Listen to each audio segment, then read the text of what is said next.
belum ada koordinasi dan kolaborasi yang rapi antara KPU, Bawaslu, DKPP, dan aparat penegak hukum.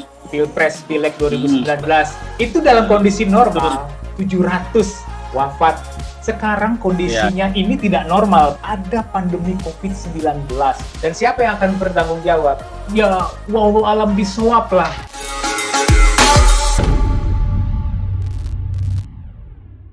Assalamualaikum warahmatullahi wabarakatuh. Sobat Indonesia dimanapun berada, saya Zaki Ihsan. Di kanal YouTube perdana kami, yaitu Ngobras, Ngobrol Bareng Aktivis.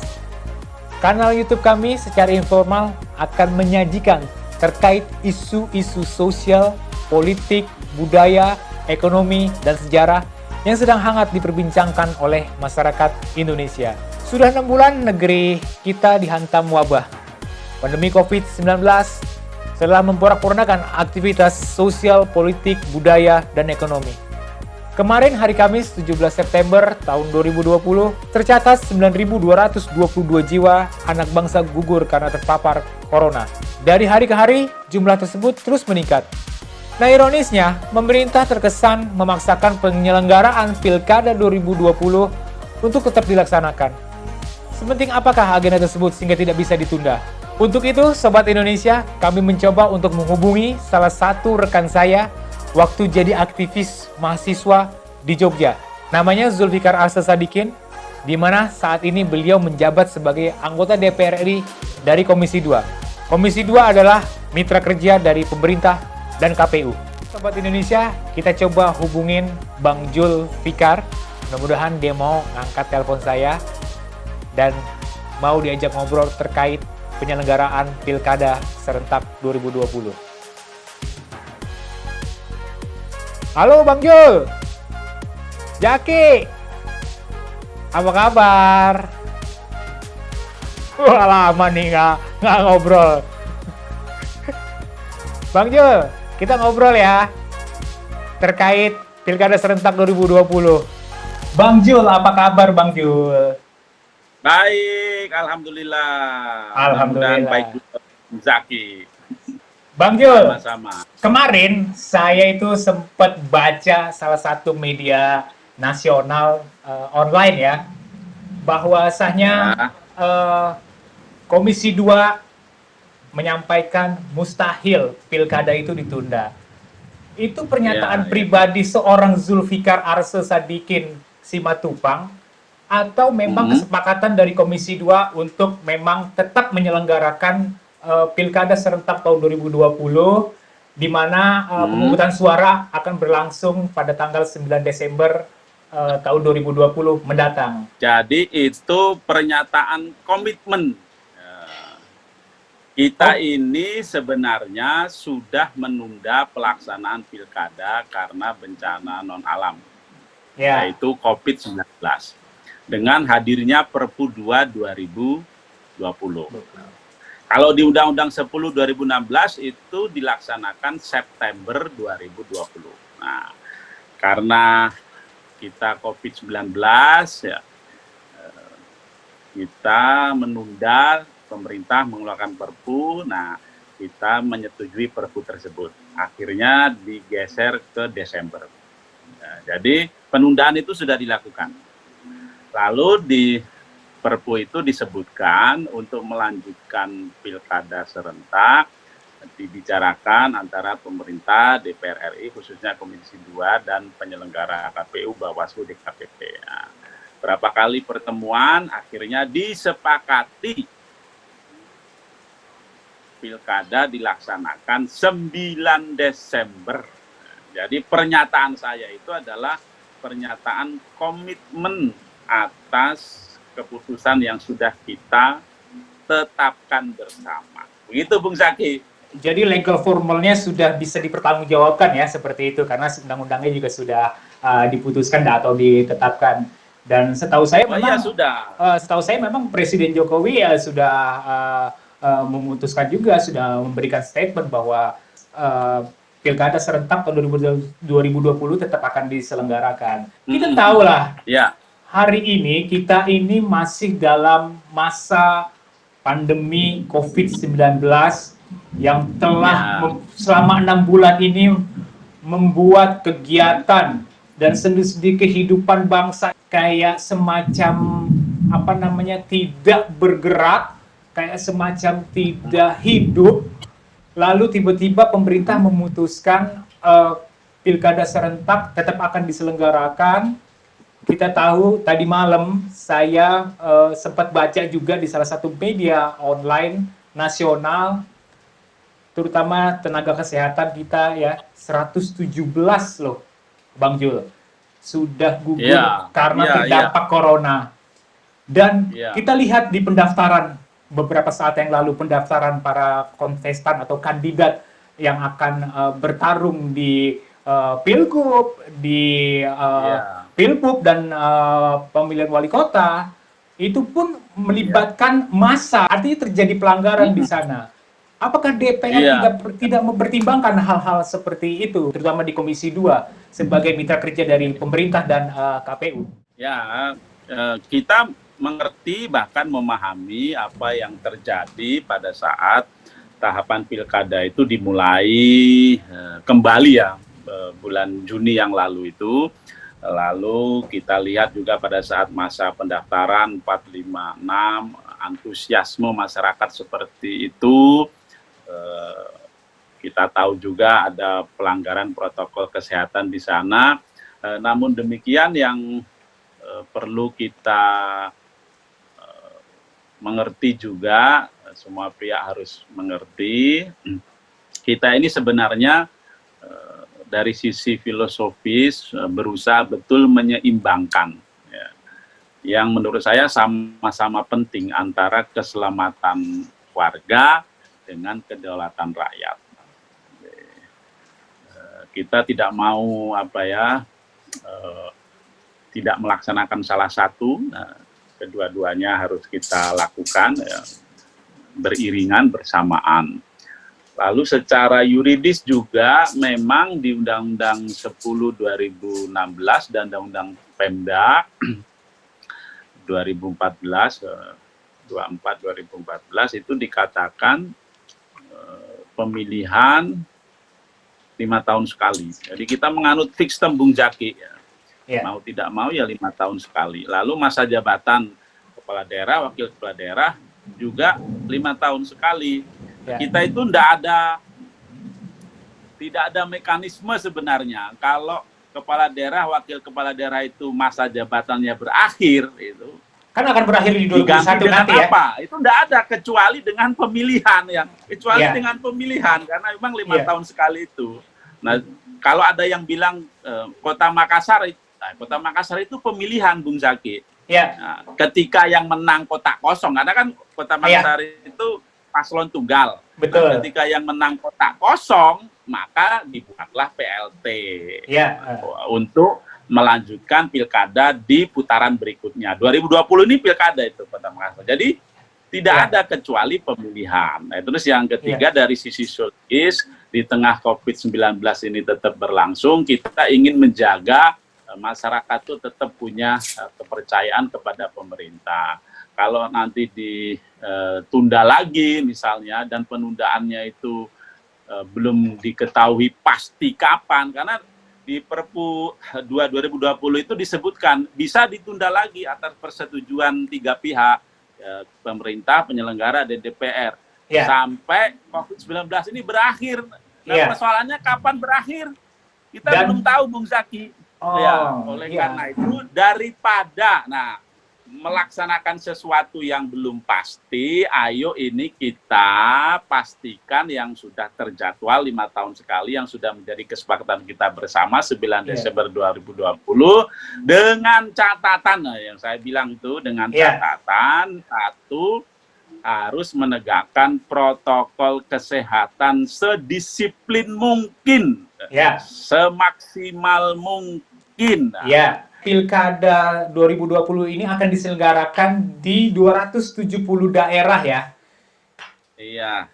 Dan tadi malam saya juga sempat baca dari salah satu media online nasional bahwa tercatat 9.222 jiwa gugur karena COVID-19.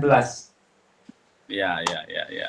Saya secara pribadi dan publik tentunya khawatir, bahkan ada elemen bangsa yang menamakan dirinya Komnas HAM dan Perludem itu meminta bahwa kalau bisa pilkada 2020 ini ditunda dulu deh sampai waktu yang mungkin tidak ditentukan, atau mungkin tiga komponen bangsa, yaitu pemerintah, KPU sebagai penyelenggara pemilu, dan DPR tentunya yang memberikan penetapan terhadap penyelenggaraan mekanisme penyelenggaraan pilkada serentak itu ditunda. Dan kalau kita tadi Bang Jul juga menyatakan terkait dengan mekanisme penundaan pemilu, kalau kita lihat di undang-undang pasal 122A itu ya. Jadi kita tahu pasal 122A bahwasanya pandemi COVID-19 ini kan bencana nasional non alam ya. Bencana nasional non alam, dan tentunya kita juga nggak bisa prediksi, nggak ada yang bisa prediksi satupun kapan ini akan berakhir. Dan kita juga nggak bisa prediksi siapa yang nanti akan terdampak. Dari 270 daerah melakukan penyelenggaraan pilkada serentak, itu yang tercatat pemilihnya ada sebanyak 106 juta. Siapa yang akan memberikan, meyakinkan kepada publik, kepada para pemilih bahwa mereka aman dan selamat? Dan seperti kita ketahui, salah satu anggota Bawaslu di Palu sana, saudari Ratna Dewi Petalopo kalau tidak salah, pada bulan Juni 2020 terdampak COVID-19 positif. Dan hari ini, hari Jumat 18 September 2020, Ketua KPU, Saudara Arief Budiman, positif COVID-19. Penyelenggaranya saja terdampak COVID-19. Pemilih tentunya lebih banyak dari penyelenggara. Siapa yang akan bertanggung jawab kalau memang benar-benar terjadi klaster baru, atau saya sebutkan sebagai klaster pilkada? Jadi begini Bung Zaki. Satu ya, gini ya. Kepastian itu penting. 9 Desember 2020 itu memberikan kepastian pilkada dilaksanakan. Yang kedua, kalau kita mau mengacu ke Perpu 2 2020 yang sekarang jadi Undang-Undang 6 2020 itu, memang dimungkinkan ditunda lagi. Tapi kalimat yang tadi dinukil oleh Bung Zaki itu sebenarnya kalimatnya itu sampai dengan bencana non alam, dalam hal ini COVID-19 itu berakhir. Nah, berakhirnya itu tidak memberikan kepastian sama kita kapan. Apalagi kalau harus sampai nol sama sekali tidak ada. Nah, jadi itu susah dipakai. Nah, oleh karena itu kita sih ingin ayo kita fokus kepada 9 Desember dengan langkah-langkah, tadi saya bilang penyadaran. Terus dilakukan oleh pemerintah, oleh penyelenggara secara masif dan maksimal, ya, bahwa COVID-19 ini berbahaya. Itu menurut saya masih terus harus kita lakukan. Terus yang kedua, kita juga minta agar ketersediaan anggaran untuk bisa menyelamatkan warga, melindungi nyawa, itu harus ada, terpenuhi semua, dan alhamdulillah sudah ada, sudah terpenuhi, sudah disalurkan. Terus yang ketiga itu yang disalurkan anggaran atau alat? Anggarannya sudah dipakai ya? Digunakan. Ya, tahap pertama itu digunakan untuk pelindung diri para penyelenggara, dan pada saat tahapan verifikasi faktual, pada saat tahapan coklit, pada saat tahapan pelantikan ad hoc PPK PPS, nah itu sudah dilakukan. Berapa nilainya Bang Jul, kalau boleh saya tahu? Berapa nilainya yang sudah disalurkan? 1,2. Jadi total itu 1,2 triliun ya? APBN membantu 3,7 triliun. Nah, 3,7 triliun ini lebih banyak digunakan untuk menegakkan protokol kesehatan di setiap tahapan pilkada. Nah, terutama nanti pada saat kampanye dan pada saat pemungutan dan pemungutan suara dan perhitungan suara. Jadi total sudah hampir 4 triliun ya, sudah disalurkan ya. Ya, dan 3 triliun itu sudah dari Kemenkeu sudah, yang sudah digunakan itu 1,2. Berarti masih ada sisa 3 triliun sekian ya? Masih ada 2, sekian lah, 2,5 lah, 1,1, 2,6 lah ada sudah. Belum disalurkan ya? Dari sisi anggaran no problem sebenarnya. Oke. Udah dipenuhi lah dan udah disalurkan. Tahap 1-nya sudah, tinggal tahap 2-nya. Terus dari sisi ketersediaan peralatan, itu anggaran itu salah satunya kan bahkan lebih banyak untuk peralatan. Peralatan apa? Peralatan yang bisa membuat masyarakat, paslon, penyelenggara, pemilih itu aman. Nah, itu kita minta agar basisnya itu pemilih. Kalau yang harus pemilih ya pemilih. Yang kedua basisnya itu TPS. Bahkan kita minta waktu itu yang Linmas, yang Hansip, 2 orang yang sering kita pakai untuk mengamankan di masing-masing TPS itu pun harus ada pelindung dirinya, bahkan harus di rapid test sebelumnya, tidak hanya KPPS, gitu, supaya mereka juga tenang untuk menjaga TPS. Bahkan waktu itu kita minta juga ada asuransi untuk penyelenggara sampai ke tingkat bawah. Lalu yang keempat itu yang penting lagi adalah penegakan hukum dari protokol kesehatan itu. Waktu itu di Komisi 2 saya bilang penegakan itu satu sikap tegas. Kalau melanggar ya tanpa kompromi. Yang kedua tindakan tegas. Kalau harus hentikan, ya hentikan, bubarkan. Ya. Yakin nih tanpa kompromi nih, Bang Jul, yakin nih tanpa kompromi. Ya, karena kemarin pas sanksi tegas. Kemarin pas pendaftaran saja banyak yang melanggar, melibatkan massa. Bahkan KPU sendiri mengizinkan loh konser musik, terus bazar, jalan sehat, dan seorang Ganjar Pranowo pun ribut tuh, dia nggak setuju tuh dengan melibatkan diizinkan konser musik, karena itu otomatis akan mendatangkan massa, Bang Jul. Dan kalau bisa dilakukan secara teknis, secara virtual gitu ya, dilakukan baik itu kampanye, baik itu nanti sosialisasi, bagaimana pengenalan calon kandidat dari gubernur, calon gubernur, bupati, wabub, dan kandidat wali kota dan wakilnya begitu. Iya. Ya, jadi begini, waktu 4, 5, 6 September pendaftaran itu memang ada kekagetan juga di kalangan penyelenggara ya. Tapi kalau di tempatnya itu, di tempat daftarnya itu protokol kesehatan bisa ditegakkan. Hanya dari tempat mereka berangkat sampai ke KPU, nah itu yang kita tidak bisa, waktu itu tidak bisa bertindak ya. Nah, ke depan maka dari Kenapa nggak bisa bertindak, Bang Jul? Nah, waktu itu menurut saya belum ada koordinasi dan kolaborasi yang rapi antara KPU, Bawaslu, DKPP, dan aparat penegak hukum. Di PKPU 6, PKPU 10 tentang pelaksanaan pilkada di tengah bencana alam COVID-19 itu sebenarnya mereka bisa memperingatkan, bisa menegur, dan bisa menggunakan perundang-undangan yang lain. Nah, perundang-undangan yang lain itu kan ada 2. Undang-Undang 484 tentang wabah penyakit menular, Undang-Undang 6 2018 tentang kekarantinaan yang bisa untuk diberi sanksi bagi pelanggar itu, denda 1 juta sampai 100 juta, bahkan ada yang bisa dipidana maksimal 1 tahun.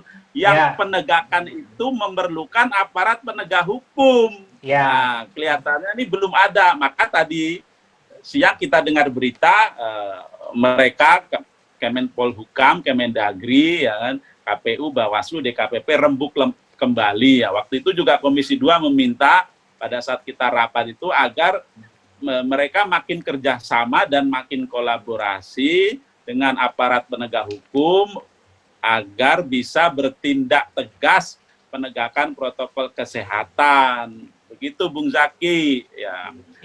Terkait dengan metode kampanye, sebenarnya yang disebut tadi oleh Bung Zaki, konser musik, pentas seni, lalu jalan sehat, lalu bazar, donor darah, itu kegiatan lain dari metode kampanye. Ya, kalau kegiatan lain sebenarnya itu bukan metode pokok, kan ada pertemuan terbatas yang pokok itu, yang utama ya ada dialog, ada tatap muka, ada debat publik. Nah, ini agak sulit menurut saya untuk menghindari, karena sekarang pun pandemi COVID-19 itu terjadi OTG ya, orang tanpa gejala gitu ya, seperti itu. Jadi kita nggak bisa sama sekali buta nih kita gitu. Pokoknya kalau kita tidak menerapkan physical distancing aja, barangkali kesempatan untuk terdampak COVID-19 itu lebih besar. Tapi kalau sudah melibatkan massa, itu menurut saya ya wallahu alam bisawab lah, Bang Jul. Itu sangat memungkinkan untuk menjadi klaster baru. Ya, memang memungkinkan dan tidak bisa dihindari akan bertambah. Ya. Justru itu di PKPU itu untuk mendatangkan orang itu sangat dibatasi, pertemuan terbatas, tatap muka, dialog itu hanya 50. 50 itu pun harus protokol kesehatan ya. Lalu kalau rapat umum itu 100. Lalu kalau pentas seni, konser musik juga 100. Tapi untuk untuk kegiatan lain yang sifatnya itu hiburan, tontonan, kita minta KPU tidak menerapkan norma itu. Kita minta kalau memang revisi PKPU bisa kita lakukan dengan segera melalui prosedur dan mekanisme yang sudah bagus selama ini dalam membuat dan merubah PKPU, ya monggo. Tapi itu perlu waktu menurut saya. Nah, kalau tidak ya sebenarnya KPU bisa menggunakan kewenangan yang ada pada dirinya berdasarkan Undang-Undang 10/2016 dan Undang-Undang 30/2014 Administrasi Pemerintahan. Untuk apa? Untuk tidak membolehkan, gitu. Tidak menerapkan kegiatan lain dalam bentuk yang mendatangkan khalayak itu berupa konser, pentas, jalan sehat, bazar. Kalau serius kan orang juga nggak akan berduyun-duyun berdatangan ya. Beda kalau memang sifatnya ini Bung Zaki, hiburan, tontonan, nah itu kan susah walaupun itu menjadi concern saya. 100 ya. Karena orang tuh akan termotivasi gitu untuk hadir dengan hiruk pikuknya ya. Karena sulit pemilu itu kan pesta ya, pesta demokrasi ya. Sekarang gini Bang Jul, kita belajar. Sekarang gini Bang Jul, kita belajar dari tahun lalu lah. Pilpres, Pileg 2019. Alhamdulillah Bang Jul di Pileg 2019 terpilih menjadi anggota DPR RI dari dapilnya Jawa Timur 3. Amin. Itu dalam kondisi normal. Itu dalam kondisi normal Bang Jul, ada petugas pemilu 700 ya wafat, yang kita nggak tahu wafatnya ya, mungkin memang sudah ada penyakit bawaan, tapi yang jelas sudah ada korban jiwa 700. Sekarang kondisinya ini tidak normal, Bang Jul. Kondisi saat ini tidak normal. Pilkada serentak 2020 ini dalam kondisi tidak normal. Ada pandemi COVID-19. Itu yang publik khawatirkan, dan publik sampai hari ini pun saya baca di komentar saya, kalau baca berita itu, buka link berita itu, saya selalu baca komentarnya netizen itu nggak percaya, dan mungkin mereka juga khawatir gitu, mau datang nanti tata caranya seperti apa, karena sosialisasi yang mungkin kurang dilakukan oleh penyelenggara pemilu. Dan seperti kita ketahui, TPS katanya juga dikurangi ya, yang biasanya menampung, satu TPS itu menampung 800 pemilih, akan dikurangi ya. 800, sekarang 500. Sekarang jadi 500, 300 sampai 500 kalau tidak salah. Artinya juga 500 itu kan maksimal. Artinya TPS tersebut juga akan bertambah, dan penyelenggara pemilu atau pilkada juga akan bertambah. Iya. Terus tadi Bang Jul juga menyampaikan, APD sudah aman, sudah disalurkan. Ini waktu juga tinggal 2 bulan lagi loh Bang Jul. Yakin APD itu sudah diterima oleh pihak-pihak yang akan menerimanya. Setahu saya APD itu ada masker, ada hand sanitizer, ada Mm-mm. sabun cuci tangan, ada Mm-mm. face shield, dan untuk zona merah Iya, mungkin dibutuhkan baju nanti hazmat ya. Apakah sudah ya nanti terdistribusikan di dengan hari H baik itu gitu ada ya? semua itu. Ada Mm-mm. semua, yakin itu Bang Jul? Iya, iya. Tidak Jadi akan nanti di bermasalah hari H ya? itu, jadi di hari H itu nanti semua peralatan untuk APD itu ada, disediakan. Ya. Nanti juga kedatangan itu diatur di undangan itu nanti ditulis Ya. oleh KPPS itu Hmm. datang jam sekian sampai jam sekian. Nah nanti semua kursi juga ditata dengan Ya. berjarak. Ya. Sebelumnya TPS juga didisinfektan. Hmm. Setelahnya juga nanti didisinfektan. Nah, pemilih dikasih masker. Kalau yang nggak bawa masker, habis itu diberi sarung tangan. Yang nggak bawa masker nggak ditindak ya, nggak disanksi ya, nggak bawa masker ya. Kalau ada pemilih lupa, Ya dikasih nanti maskernya. kalau misalnya lupa Bahkan dari waktu itu rumah, nggak ditindak di tempat ya, dikasih masker ya. ya, saya bilang masker itu ya harus basisnya pemilih per orang. Nanti petugasnya ada face shield-nya, ada sarung tangannya. Kalau ada termometer gun, kalau yang suhunya lebih dari 38 derajat itu dikasih bilik suara tersendiri. Ada bilik suara khusus. Iya, dipisahkan. Nanti kalau sudah selesai semua dibuang itu sarung tangan plastiknya, lalu cuci tangan, lalu bukan lagi celup untuk tanda kalau sudah nyoblos. Pakai tinta itu ya, dicelup. Jadi pakai apa, Bang Jul? Ditetes. Oh, apa? Apa? Pakai apa? Ditetes. Oh, ditetes. Biasanya kan kalau kita habis nyoblos, jari kita celup. Dicelup, pakai tetes. Berarti nanti petugas yang akan menetes ke jarinya ya? Iya, kalau ada yang isolasi mandiri, nanti petugas yang mendatangi pakai baju hazmat. Nah mestinya mulai sekarang seluruh perlengkapan TPS atau tata cara memberikan suara itu harus sudah disosialisasikan. Dan sebenarnya KPU sudah berjalan dengan membuat simulasi di berbagai tempat tentang pemungutan suara pada hari H di masa COVID-19. Bang Jul, jadi ini Pilkada 2020, Pilkada Serentak 2020 ini kan kali keempat ya. Sebelumnya kita sudah menjalankan Pilkada Serentak di tahun 2015, 2017, dan 2018. Saya ingin bicara terkait kualitas Pilkada Serentak 2020. Banyak orang di luar sana meyakini, ya saya sendiri juga meyakini, di kala masa pandemi COVID-19 ini, kualitas Pilkada Serentak 2020 ini akan menurun dibanding tahun lalu lah, tahun 2018. Bagaimana meyakini masyarakat untuk datang, terus yakin dia, saya selamat, saya aman, karena penyelenggara semua sudah bekerja semaksimal mungkin, dan saya sebagai pemilih juga menjaga diri saya, memageri diri saya dengan sebaik mungkin. Gimana Bang Jul? Ya, jadi satu sisi kalau kita mau berkaca ke masa pendaftaran ya 4, 5, 6 September itu kita miris gitu.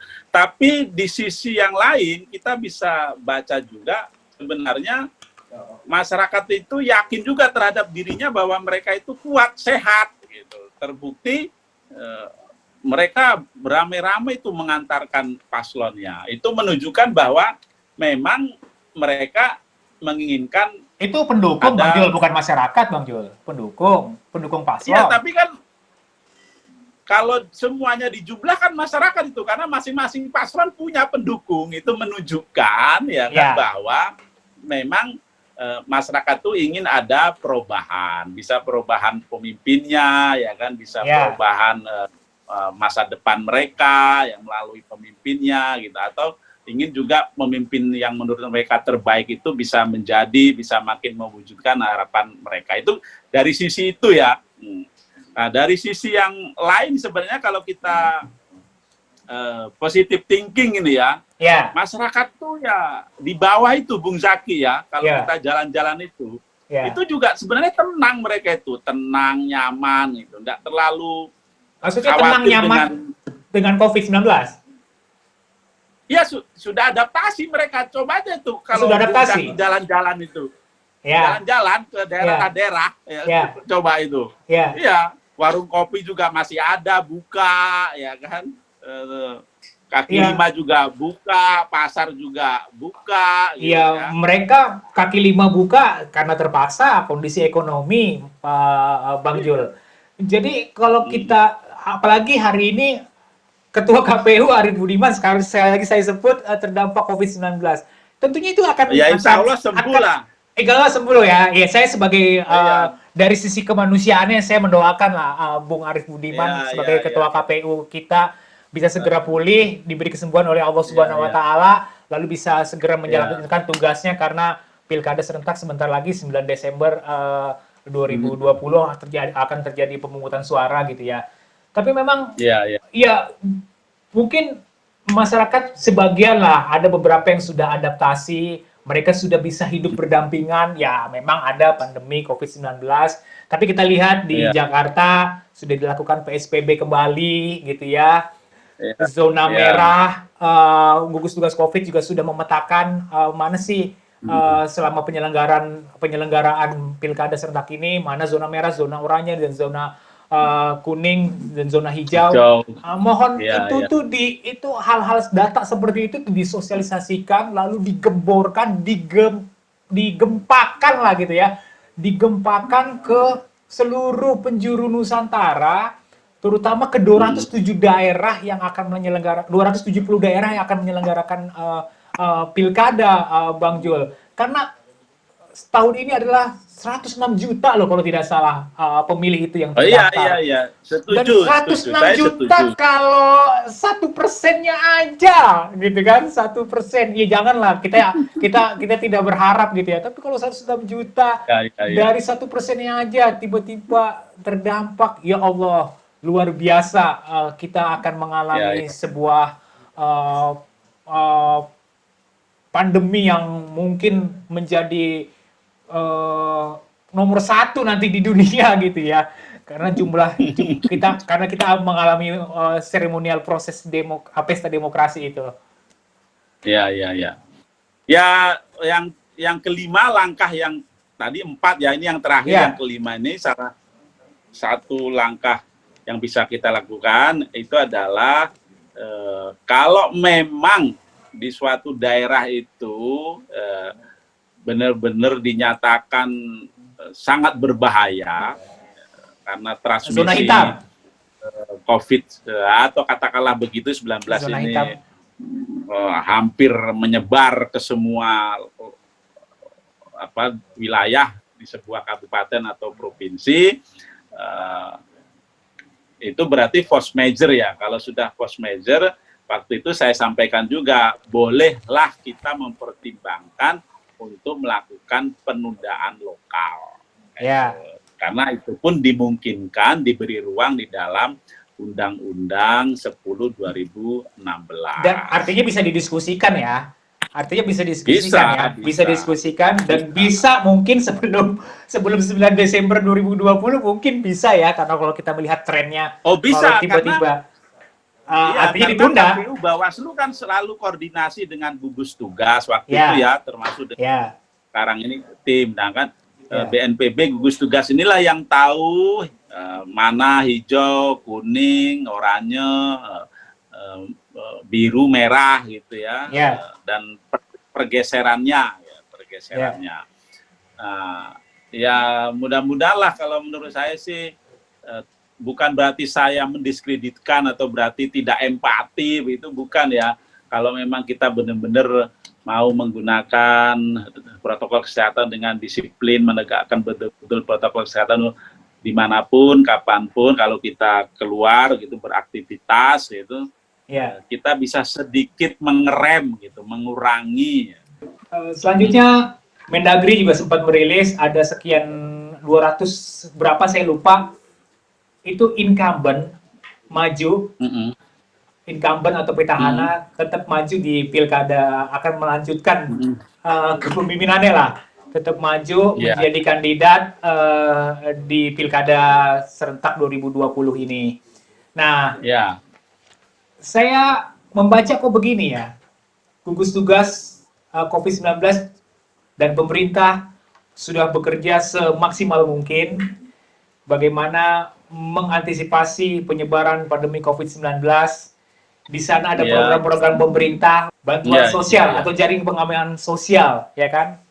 Saya melihat di sana ada potensi untuk melakukan politisasi ya, terutama oleh petahana, dan terjadi masalah yang klasik yaitu money politik terkait dengan terkait dengan memanfaatkan kondisi pandemi COVID-19 ini ya, dengan memberikan APD mungkin gitu kan, lalu dimanfaatkanlah program bansos atau jaminan pengaruh sosial itu untuk keuntungan paslon, terutama petahana. Saya berharap pilkada kali ini harus menghasilkan pemimpin daerah yang mampu mensejahterakan masyarakat daerah yang menyelenggarakan pilkada serentak 2020. Insya Allah. Itu tergantung paslon, tergantung partai, tergantung masyarakat, ya, terutama itu tergantung masyarakat. Ya. Partai sudah mengusulkan paslonnya, tentu partai juga mempertimbangkan banyak hal kenapa harus paslon yang ini yang mereka usulkan ya. Nah, penentunya sekarang di masyarakat. Ya. Kalau masyarakat kita makin cerdas, insya Allah pemimpin yang dihasilkan itu juga makin baik. Gitu. Ya. Nah, Bang Jul ini kan di DPR Komisi 2, ya tentunya dipilih oleh dapilnya. Tentunya Bang Jul juga kan berkarir di partai kan ya.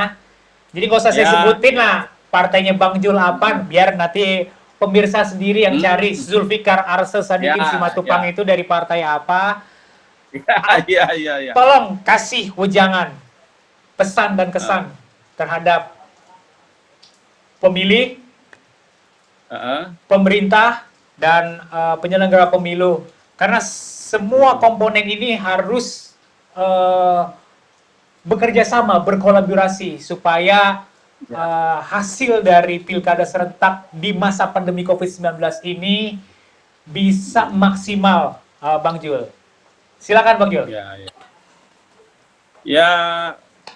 Kalau menurut saya, sekali kita memutuskan 9 Desember 2020, ya ayo kita fokus menjadi tanggung jawab bersama kita untuk melaksanakan pilkada di tengah COVID-19. Ya. Kita harus punya kesadaran yang tinggi untuk disiplin menggunakan protokol kesehatan. Karena ini COVID-19 juga kita harus punya kesadaran baru yang nanti akan menciptakan perilaku baru, ya, kesadaran baru dalam apa? Dalam menentukan pilihan, dalam perilaku kita mencoblos begitu ya, agar kehidupan kita yang kita harapkan itu dengan pilkada 2020 daerah masing-masing makin baik. Gitu. Tanpa itu ya kita tidak bisa mewujudkan apa yang kita harapkan. Jangan sampai jauh panggang dari api kalau kata peribahasa Bung Zaki, ya kan? Siap. Dan itu semua sekarang ini yang saya bilang masyarakat yang menjadi penentunya, pemilih yang menjadi penentunya. Nanti tanggal 23 KPU akan ketok tuk paslon sah. Ditimbang-timbang betul. Gitu. Jangan hanya karena ada iming-iming apalah itu ya.